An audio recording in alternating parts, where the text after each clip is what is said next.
English speaking grammatically. Clowns performed a few funny tricks and warmed up the audience before the circus began. Before the circus began. Write down, all of you. I'll check it out while going.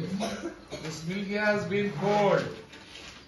Can you warm it up? Write down. You also write those. Hello, you also write down. Write down. Write down. I will check it out. This milk has been cold. Write down. The milk has been cold. Can you warm it up, please? Here, warm up is the phrasal verb. Write down. Phrasal verbs are very important. Write down for the learning English. He started his speech with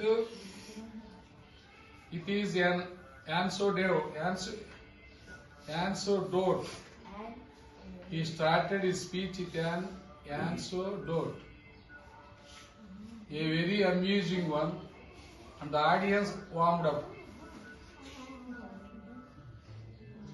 Anecdote means proverb, samita. He started his speech with an anecdote.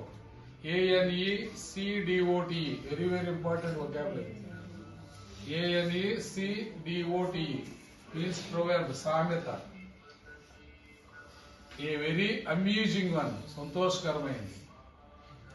And the audience warmed up. Became lively. Santoshanga unnadu. Became lively. Warmly means here. When the drug wore off, wore here, phrasal verb is wear, wore, worn, wearing, wears. Here, when the drug wore up means అయిపోయిందని.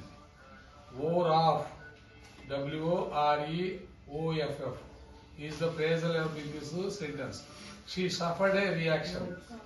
When the drug wore off, అయిపోయిన drug వాడటం వల్ల she suffered a reaction. The novelty for the new car soon wore off. The novelty, కొత్తదనం for the new car soon wore off. W-O-R-E-O-F-F.